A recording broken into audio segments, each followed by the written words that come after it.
Hello दोस्तों, नमस्कार, good morning. कैसे हैं आप सभी? आशा करता हूँ अच्छे होंगे और स्वस्थ होंगे। दोस्तों, यदि आप हमारे YouTube channel the Ganga academy को पहली बार विजिट कर रहे हैं तो कृपया करके चैनल को सब्सक्राइब कर लें, बेल आइकन को प्रेस कर लें, जिससे आने वाली क्लास की नोटिफिकेशन आपको मिलती रहे। दोस्तों, यदि आप आर्मी, पुलिस, एसएससी, रेलवे आदि प्रतियोगी परीक्षाओं की तैयारी कर रहे हैं तो ये क्लास आपके लिए बहुत ही यूजफुल होने वाली है, क्योंकि आज की क्लास में हम दोस्तों मेंसुरेशन के अंतर्गत आयत यानी कि रेक्टेंगल को जो है डिस्कस करेंगे। तो दोस्तों चलिए सबसे पहले हम रेक्टेंगल यानी कि आयत के को जो है डिस्कस कर लेते हैं। तो जैसे आप ये देख रहे होंगे, ये एक फिगर है रेक्टेंगल। आप जानते हैं रेक्टेंगल क्या होता है? एक ऐसी आकृति जिसकी आमने सामने की साइड जो होती हैं बराबर होती हैं, यानी कि आयत की आमने सामने की साइड क्या होती है? बराबर। यानी कि ये वाली साइड इस साइड के क्या होगी? बराबर होगी, और ये वाली जो साइड है ये आपकी किसके बराबर होगी? इस वाली साइड के। रेक्टेंगल में दोस्तों जैसे आप देख रहे होंगे, ये हमारी क्या है? लंबाई है, और हम लंबाई को जो है एल से प्रदर्शित करते हैं। किससे दोस्तों? एल से। यानी कि ये हमारी क्या हो गई? लेंथ यानी कि लंबाई। अगर ये लंबाई आपकी एल है तो ये भी क्या होगी दोस्तों? आपकी एल। यानी ये वाली जो साइड होगी आपकी क्या होगी? एल। अब ये हमारी क्या है दोस्तों? चौड़ाई। ये क्या है? चौड़ाई। और चौड़ाई को हम दोस्तों जो है बी से रिप्रेजेंट करते हैं। किससे? बी से। अगर ये साइड आपकी बी है तो ये वाली भी साइड जो है दोस्तों आपकी क्या होगी? बी। दोस्तों तो ऐसी आकृति जिसकी आमने सामने की साइड इक्वल हो उसको हम क्या कहते हैं? रेक्टेंगल। और चारों शीर्षों पर जो कोण बनेगा वो कितने डिग्री का होगा? 90 डिग्री का। कितने डिग्री का? 90 डिग्री। तो ऐसी आकृति को हम क्या कहते हैं? ऐसी आकृति को हम रेक्टेंगल यानी कि आयत कहते हैं। आई होप यू, मैं आशा करता हूँ कि ये आप समझ गए होंगे। अब दोस्तों हम इसके फार्मूले को समझते हैं। जैसे अगर हम इनके फार्मूले की बात करें, जैसे अगर हमें रेक्टेंगल का एरिया निकालना हो, क्या निकालना हो? एरिया। तो इसका जो एरिया होगा दोस्तों यानी कि क्षेत्रफल, तो क्षेत्रफल हो जाएगा आपका लंबाई गुणा चौड़ाई, यानी कि एल गुणा बी। एरिया हो जाएगा दोस्तों आपका लंबाई गुणा चौड़ाई। क्योंकि दोस्तों जैसे ये एक आयत है, एरिया क्या होता है? जैसे ये एक फिगर है, इसके चारों अंदर का जो क्षेत्र है, जो मैदान है, इसी को हम क्या बोलते हैं? एरिया। ये क्या है? इसका एरिया। अगर आपको इसका क्षेत्रफल निकालना है तो हम क्या करेंगे? लंबाई और चौड़ाई की मल्टीप्लाई कर देंगे तो ये जो है इसका एरिया निकल आएगा। तो यहीं से आपका फार्मूला बन जाएगा एरिया बराबर एल गुणा बी, यानी कि लंबाई गुणा चौड़ाई। अच्छा, इसके बाद दोस्तों हमको अगर इसका पेरीमीटर निकालना हो, क्या? पेरीमीटर, जिसको हम हिंदी में परिमाप कहते हैं। क्या कहते हैं दोस्तों? परिमाप। तो परिमाप क्या होता है इसको भी हम समझते हैं। जैसे मान लो ये यहाँ से किसी एक बिंदु से, मान लो यहाँ से आप जब चलना शुरू करेंगे तो यहाँ से चलते हुए, जैसे जब आप यहाँ से चलेंगे, ऐसे चलते हुए यहाँ से घूमते हुए लौट के यहीं आ जाएंगे, तो किसी भी आकृति के चारों ओर, यानी कि किसी भी फिगर के चारों ओर की जो बाउंड्री होती है, इसी को हम क्या कहते हैं? पेरीमीटर यानी कि परिमाप कहते हैं। तो अगर आपको परिमाप निकालना हो तो यानी कि आयत का परिमाप हो जाएगा, जब आप घूमेंगे इस तरीके से तो आप एक लंबाई तो ये चलेंगे और एक लंबाई ये चलेंगे, तो एल एल क्या हो जाएगा आपका? 2L। कितना हो जाएगा? 2L। फिर उसके बाद आप प्लस करेंगे, फिर आप देखेंगे यहाँ से एक चौड़ाई आप ये घूमेंगे और एक चौड़ाई ये, तो B और B क्या हो जाएगा? 2B। क्या हो जाएगा दोस्तों? 2B। अब आप यहाँ से 2 कॉमन ले लेंगे। क्या ले लेंगे? दो कॉमन, तो ये बचेगा आपका L प्लस B। तो कहने का मतलब आयत का जो परिमाप होगा वो क्या होगा, 2 ब्रैकेट में लंबाई प्लस चौड़ाई। कहने का मतलब परिमाप जो होता है वो लंबाई और चौड़ाई के योगफल का क्या है, दुगना। यानी कि परिमाप लंबाई प्लस चौड़ाई के योगफल का क्या होगा, दुगना। तो हमने दो फार्मूले समझे, एक एरिया और एक पेरीमीटर।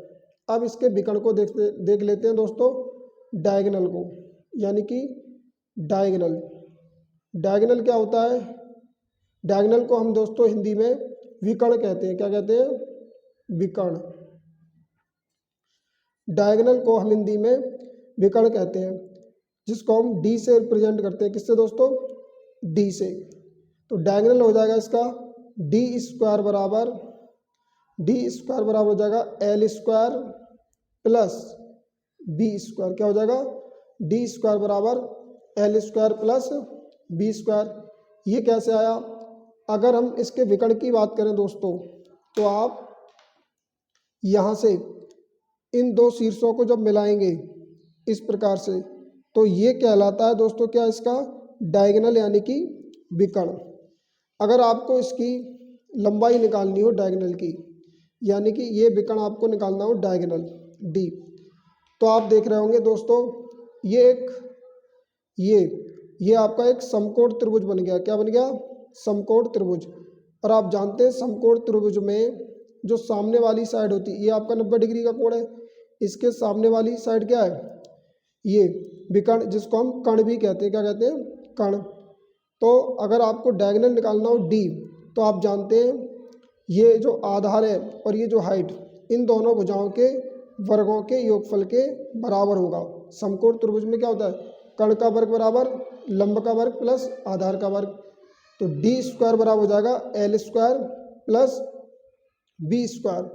तो इस प्रकार से हमने दोस्तों रेक्टेंगल आयत को समझा, जिसमें हमने विकर्ण को समझा, परिमाप को समझा और एरिया को समझा। इन्हीं फार्मूलों के अकॉर्डिंग हम दोस्तों कुछ प्रश्नों को सॉल्व करेंगे और उनको समझने की कोशिश करेंगे। दोस्तों आज की क्लास का हमारा पहला क्वेश्चन है क्वेश्चन नंबर 1। इसमें कहा है किसी आयताकार मैदान की लंबाई और चौड़ाई के मध्य 5:2 का अनुपात है। यदि उस मैदान का परिमाप 238 मीटर है तो मैदान की लंबाई ज्ञात कीजिए। दोस्तों इस क्वेश्चन को हम किस प्रकार से सॉल्व कर सकते हैं, आइए जानते हैं। दोस्तों आपको लंबाई और चौड़ाई का रेशियो दे रखा है 5:2। कितना दे रखा है दोस्तों, 5:2। आप जानते हैं कि परिमाप जो होता है वो लंबाई प्लस चौड़ाई का क्या होता है, दुगना। तो लंबाई कितनी है आपकी 5 यूनिट और चौड़ाई कितनी है 2 यूनिट। तो 5 और 2 कितना हो जाएगा आपका 7, और 7 का दुगना क्या होगा 14। तो आपका पेरीमीटर हो जाएगा दोस्तों 14 यूनिट। कितना हो जाएगा 14। ये जो परिमाप है दोस्तों आपका, ये रेशियो के अकॉर्डिंग है, किसके, रेशियो के, यानी कि 14 यूनिट। और इसी 14 यूनिट की वैल्यू क्वेश्चन में आपको दे रखी है 238 मीटर। कितनी दे रखी है दोस्तों, 238 मीटर। यानी कि ये एग्जैक्ट क्या है आपका, एग्जैक्ट परिमाप है 238 मीटर, जो क्वेश्चन के अकॉर्डिंग दे रखा है। तो हमने क्या किया, परिमाप को परिमाप के बराबर रख दिया।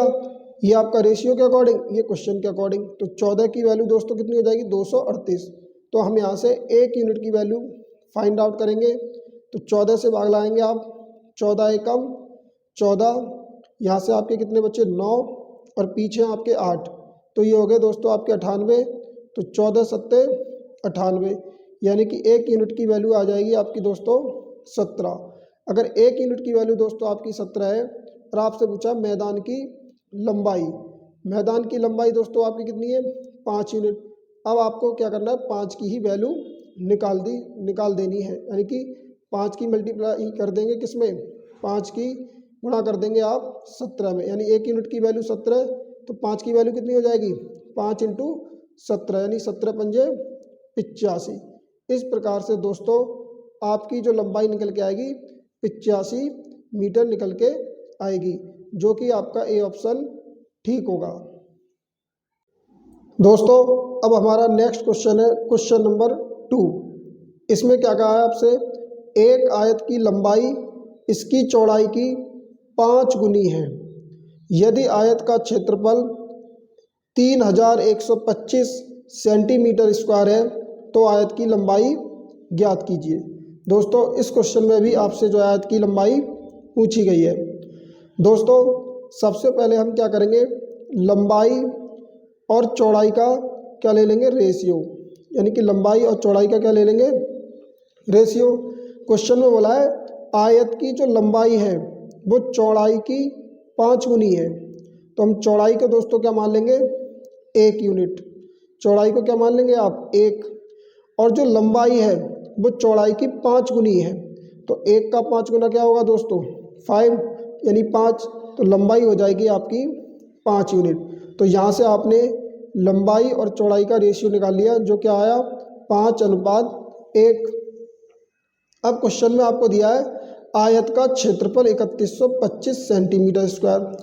दोस्तों यदि आपकी लंबाई 5 यूनिट, चौड़ाई 1 यूनिट है, तो यहाँ से आपका क्षेत्रफल कितना निकल के आएगा, आप जानते हैं क्षेत्रफल क्या होता है, लंबाई गुणा चौड़ाई। तो 5 × 1, यानी 5 की जब आप 1 में गुणा करेंगे तो आपका क्षेत्रफल आएगा दोस्तों 5, यानी 5 एकम 5। और इसी 5 की वैल्यू क्वेश्चन में दोस्तों आपको दे रखी है 3125, यानी कि आप जानते हैं ये भी क्षेत्रफल है, ये क्या है क्वेश्चन के अकॉर्डिंग, और ये आपका रेशियो के अकॉर्डिंग निकल के आया है। अब आप जब 5 से भाग लाएंगे 3125 में, तो ये आएगा दोस्तों आपका 5 × 6 = 30, 1 बचा 12 हो गए, 5 दूनी 10, 2 बचे, ये आपके 25, यानी 25। तो हम कह सकते हैं आपका जो एरिया है, क्षेत्रफल दोस्तों वो कितना है, 625 गुना, कितना है 625 गुना। और 625 आप जानते हैं ये किसका स्क्वायर होता है, 25 का स्क्वायर, यानी कि 625 को हम लिख सकते हैं 25 का स्क्वायर। अब आपको ध्यान रखना है, अगर दोस्तों आपका एरिया 25 स्क्वायर गुना है तो आपकी जो लंबाई होगी वो 25 गुना होगी, क्या होगी 25 गुना। तो क्वेश्चन में पूछा है आपसे आयत की लंबाई, लंबाई कितनी है आपकी 5 यूनिट। तो अब आप क्या करेंगे, यहाँ से 5 की वैल्यू निकाल देंगे, तो लंबाई जो होगी दोस्तों आपकी 25 गुना होगी, कितनी होगी 25 गुना, यानी 25 पंजे 125। तो इस क्वेश्चन का आंसर आएगा आपका दोस्तों 125, जो कि सी आंसर क्या होगा, सही होगा। आपको यहाँ ध्यान रखना है दोस्तों, एरिया आपका 625 है, यानी कितने गुना है 625, 625 होता है आपका 25 का स्क्वायर। अगर एरिया आपका स्क्वायर गुना है तो आपकी जो लंबाई होगी वो दोस्तों 25 गुना होगी, यानी कि वर्गमूल जो निकालेंगे उसके गुना होगी। तो इस प्रकार से 25 गुना निकालेंगे, 25 पंजे 125। नेक्स्ट क्वेश्चन है दोस्तों हमारा, एक आयत का परिमाप 86 सेंटीमीटर है, इसके क्षेत्रफल और चौड़ाई को दर्शाने वाली संख्याओं का अनुपात 9:1 है, आयत की चौड़ाई कितनी होगी। दोस्तों आपको आयत का परिमाप दे रखा है 86 सेंटीमीटर। आप जानते हैं परिमाप जो होता है हमारा लंबाई प्लस चौड़ाई का क्या होता है, दुगुना। अगर परिमाप हमारा लंबाई प्लस चौड़ाई का दुगुना होता है तो यहाँ से आपका L + V, यानी कि लंबाई और चौड़ाई का जो योगफल आएगा वो दोस्तों कितना आ जाएगा, यानी कि 86 में आप 2 से भाग लगा देंगे, 2 चौक 8, 2 तियाँ 6, यानी L + V, यानी कि लंबाई और चौड़ाई का योगफल आ जाएगा 43। क्योंकि आप जानते हैं लंबाई और चौड़ाई का योगफल का दुगुना होता है परिमाप, इसलिए हमने 2 से भाग लगा दिया, तो ये निकल आया आपका दोस्तों लंबाई प्लस चौड़ाई का योगफल, जो कि कितना आया 43। आगे क्वेश्चन में बोला है क्षेत्रफल और चौड़ाई को दर्शाने वाली संख्याओं का अनुपात 9:1 है, यानी कि एरिया क्या होता है आपका लंबाई गुणा चौड़ाई, और यानी एरिया क्या होता है आपका लंबाई गुणा चौड़ाई, और चौड़ाई क्या होती है आपकी b। तो क्षेत्रफल और चौड़ाई को दर्शाने वाली जो संख्याओं का अनुपात है वो दे रखा है आपको 9:1। तो हम इसको लिख सकते हैं 9/1, यानी कि 9:1 को आप दोस्तों 9/1 लिख सकते हैं। अब आप यहाँ से देखेंगे बी से बी आपका कैंसिल आउट हो जाएगा और नीचे दोस्तों आपकी 1 है, इस 1 की वैल्यू नहीं रहती है, 1 की कोई वैल्यू नहीं होगी, इसलिए L बराबर आपका निकल के आ जाएगा यहाँ से 9, यानी लंबाई कितनी निकल आई 9। और आपसे पूछा है आयत की चौड़ाई, और यहाँ आपको दे रखा है L + B बराबर कितना 43। अगर L का मान दोस्तों 9 है तो B का मान कितना हो जाएगा, B की वैल्यू निकालने के लिए आप क्या करेंगे 43 में से 9 को माइनस कर देंगे। जब 43 को ये 43 होंगे दोस्तों, कितने होंगे 43, यानी कि 43 में से जब आप 9 को माइनस करेंगे तो 13 में से 9 गए 4 और यहाँ बचेंगे आपके 3। तो आपकी जो चौड़ाई आ जाएगी दोस्तों निकल के कितनी आएगी 34 सेंटीमीटर, जो कि आपका बी ऑप्शन क्या होगा ठीक होगा। दोस्तों अब हमारा अगला क्वेश्चन है क्वेश्चन नंबर 4। इसमें आपसे कहा है एक आयत की लंबाई और चौड़ाई का अनुपात 3:2 है। यदि इसका परिमाप 730 सेंटीमीटर है तो आयत का क्षेत्रफल ज्ञात करें। दोस्तों यहाँ आपको लंबाई और चौड़ाई का जो रेशियो दे रखा है वो कितना दे रखा है 3:2। कितना दे रखा है दोस्तों 3:2, और आपको परिमाप दे रखा है 730 सेंटीमीटर। कितना 730। तो आप जानते हैं आपका जो परिमाप होता है वो लंबाई और चौड़ाई के योगफल का दुगना होता है। तो लंबाई और चौड़ाई का योगफल कितना हो जाएगा 3 और 2 5, 5 का दुगना 10। इसी 10 यूनिट की वैल्यू क्वेश्चन में आपको दे रखी है दोस्तों 730। कितनी दे रखी है 730। तो यहाँ से जब आप भाग लगाएंगे तो ये 0 से 0 कैंसिल आउट, यानी 1 यूनिट की वैल्यू आपकी निकल के आ गई दोस्तों कितनी 73, यानी कि 73। अगर आपका परिमाप दोस्तों 73 गुना है, यानी 1 यूनिट की वैल्यू कितनी आई 73, और आपसे पूछा है आयत का क्षेत्रफल। तो आयत का क्षेत्रफल क्या हो जाएगा लंबाई गुणा चौड़ाई, क्षेत्रफल हो जाएगा दोस्तों आपका 6 यूनिट। कितना हो जाएगा 6, यानी कि आपको 6 यूनिट की वैल्यू निकालनी है, क्योंकि ये एरिया जो है 6 ये रेशियो के अकॉर्डिंग है। अब आपको 6 यूनिट की जो है वैल्यू निकालनी है। अगर आपका पेरीमीटर परिमाप 73 गुना है तो दोस्तों याद रखना आपका जो एरिया होगा वो 73 स्क्वायर गुना होगा। क्या होगा 73 स्क्वायर गुना, क्योंकि एरिया का जो मात्रक होता है वो सेंटीमीटर स्क्वायर यानी कि स्क्वायर में होता है, इसलिए एरिया आपका स्क्वायर गुना होगा। क्या होगा स्क्वायर गुना। अगर पेरीमीटर 73 गुना है तो एरिया 73 का स्क्वायर गुना होगा। अगर आपने 73 से मल्टीप्लाई की तो गलत हो जाएगा, 73 स्क्वायर गुना आपको निकालना है एरिया, हमेशा याद रखना। अब आप देखेंगे जब आप यहाँ से यूनिट डिजिट देखकर भी आप जो है आंसर टिक कर सकते हैं। जैसे 3 का वर्ग करेंगे 9 और 9 की गुणा 6 में करेंगे 9 6 54, तो आंसर वो सही होगा जिसका यूनिट डिजिट क्या होगा 4, जो कि आपका ए ऑप्शन में दे रखा है यूनिट डिजिट 4 बिना गुणा किए।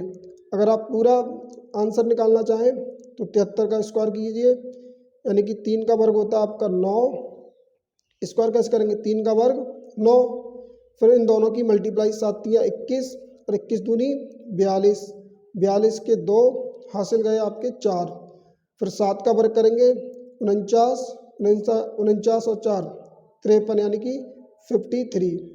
अब 6 की मल्टीप्लाई करेंगे तो 6 निम 54 हासिल 5, 6 दूनी 12 5 17 और 6 तिया 18 और 1 19, 6 पंजे 30 और 1 31, यानी 31,974 सेंटीमीटर स्क्वायर आएगा।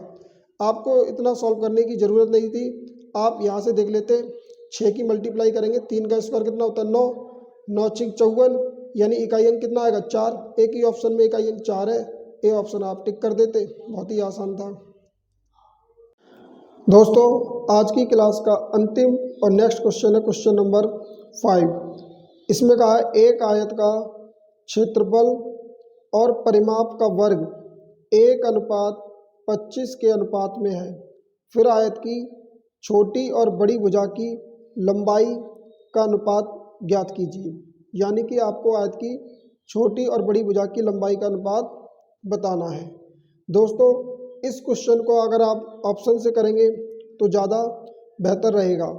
जैसे पहला ही ऑप्शन आपको दे रखा है 1:4 और 1:4 दे रखा है, यानी छोटी और बड़ी भुजा का अनुपात। यानी कि अगर हम लंबाई और चौड़ाई की बात करें तो छोटी और बड़ी भुजा का रेशियो दे रखा है आपको 1:4। कितना दे रखा है? 1:4। और यहाँ से बोला है कि आयत का क्षेत्रफल यानी कि जो एरिया है ए और परिमाप, परिमाप क्या होता है? पी, परिमाप का वर्ग यानी पी का स्क्वायर। क्षेत्रफल और परिमाप का वर्ग का जो रेशियो दे रखा है वो आपको दे रखा है 1:25। तो हम इसको लिख सकते हैं 1/25। ये क्वेश्चन में बोला है, यानी एरिया और परिमाप का जो वर्ग है वो 1/25 आपको क्वेश्चन में दे रखा है, यानी कि 1:25, जिसको हम 1/25 लिख सकते हैं। अब आपको क्या करना है, यही कंडीशन जो है सेटिस्फाई होनी चाहिए चारों ऑप्शन को देखने पर। तो आप देखेंगे पहला ऑप्शन 1:4, तो आप जानते हैं यहाँ से अगर लंबाई आपकी 1 यूनिट है, चौड़ाई 4, तो आपका क्षेत्रफल कितना होगा? यानी कि क्षेत्रफल होता है लंबाई गुणा चौड़ाई, तो 4 एकम 4, क्षेत्रफल हो जाएगा दोस्तों आपका कितना? 4, लंबाई गुणा चौड़ाई। अब आप परिमाप निकालेंगे तो परिमाप आप जानते हैं लंबाई प्लस चौड़ाई का दुगना क्या होता है? परिमाप। यानी कि जब आप लंबाई और चौड़ाई को जोड़ेंगे 4 और 1 5 और 5 का दुगना 10, ये आपका क्या होगा? परिमाप। और क्वेश्चन में बोला पी स्क्वायर यानी परिमाप का क्या है? वर्ग, तो हम इसका क्या कर देंगे? वर्ग। तो यहाँ से ये आपका हो जाएगा 4/10 का स्क्वायर करेंगे कितना आएगा? 100। जब आप इसको काटेंगे तो 4 एकम 4, 4 दूनी 8, 4 पंजे 20, तो ये निकल के आएगा आपका 1/25, जो कि आयत के क्षेत्रफल और परिमाप के वर्ग को क्या करता है? ये कंडीशन सेटिस्फाई करती है, यानी 1/25 आ रहा है। यानी इस जो क्वेश्चन में बोला है उस कंडीशन को सेटिस्फाई करती है, इसलिए इसका आंसर दोस्तों क्या हो जाएगा? ए ऑप्शन ठीक होगा। उम्मीद करते हैं दोस्तों हमारे द्वारा 5 क्वेश्चन जो हमने इस क्लास में आज सॉल्व किए आपको समझ में आए होंगे। अब आपको एक बार से फिर दोबारा से इनकी घर पर जो है प्रैक्टिस करनी है, जिससे आपको कॉन्सेप्ट जो है क्लियर हो जाए और क्वेश्चन आप अच्छे तरीके से सॉल्व कर सकें। दोस्तों यदि आपको क्लास पसंद आई है तो हमारे YouTube channel the Ganga academy को सब्सक्राइब जरूर करें, और जिससे क्या होगा, हमें मोटिवेशन मिलेगी और इसी प्रकार की क्लास हम दोस्तों आपके लिए लाते रहेंगे। जय हिंद, वंदे मातरम।